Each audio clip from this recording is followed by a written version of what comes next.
भाई दा बटवा डेग पिया। जा बेटा उठा के दे आ चाचू।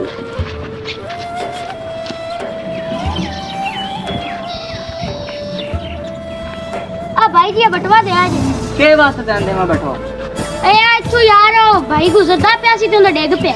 ए मैं पहले वेखे हुन बस मेरा बटवा है। तेरा एवें हो गया? उस गरीब दी मेहनत दी कमाई है तो तू ले जाना। चल अहीं करने आ जेड़े विच पैसे है ना तो आपा कर लेने बस। यार गलत चीज है यार भाई तू की करूं मैं इधे देख इस बटवे दे विच ओंदे जरूरी कागजात ने ते ओंदे मेहनत दे पैसे हैगे ने तू ऐ किवें हक मारूं है यार ओ गरीब कितना परेशान होवेगा भी मेरे कागज डेग पे मेरे पैसे डेग पे कुछ सोचा करो यार। वो तू क्या वापस नहीं दे रही ते होर उस गरीब दी मेहनत दी कमाई चंद पैसियां दी खातर तू आदा ईमान ही लुड़ा दित्ता ही ओ कमलिया आ ओनु वापस करिए।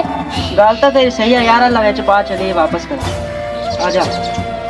अच्छा ठीक है मैं हुणे हॉस्पिटल पहुंच गई बस भाईजान चाची जी ओ यार मैं हॉस्पिटल जाना जल्दी की होया आ ਤੁਹਾਡਾ बटवा जी।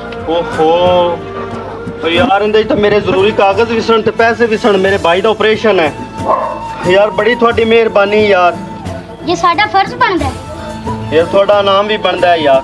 नहीं चाचू जी रमन जाओ तुसी ਅਸੀਂ ਨਹੀਂ ਲੈਂਦੇ ਤੁਹਾਡੇ ਭਾਈ ਦਾ ਆਪਰੇਸ਼ਨ ਹੈ ਤੁਸੀਂ ਉਹਦੇ ਵਾਸਤੇ ਲਿਆਓ ਤੁਸੀਂ ਬੜੀ ਮਿਹਨਤ ਨਾਲ ਇਕੱਠੇ ਕੀਤੇ ਹੋਣਗੇ। बड़ी मेहरबानी यार थोड़ी आजकल ये लोग कित्थे मिलदे ने यार बड़ी मेहरबानी शुक्रिया यार।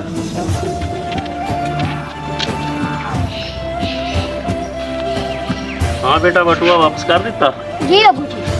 तू जेडे बच्चे ने पहले बटुआ चुक्किया तेन की कह रहा सी?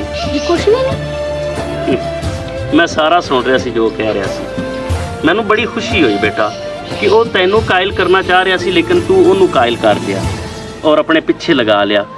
असल बेटा जी अच्छाई तो चंगियाई होंदी है ना तो नेकी होंदी है उनका अपना एक स्वाद है अपनी एक चस है तो तू नेकी का स्वाद लई खड़ा सी ते तैनू बुराई का स्वाद चंगा नहीं सी लग रहा इस वास्ते अच्छाई जित गई तो बुराई हार गई और तू उस मुंडे नू कायल कर लिया और उस मुंडे नू तू कायल करन च कामयाब होया और साबित कदम रिया। मैनू बेटा बड़ी खुशी हो रही है और मैनू तेरे ते बड़ा फख्र महसूस हो रहा है। शाबाश शाबाश बेटा।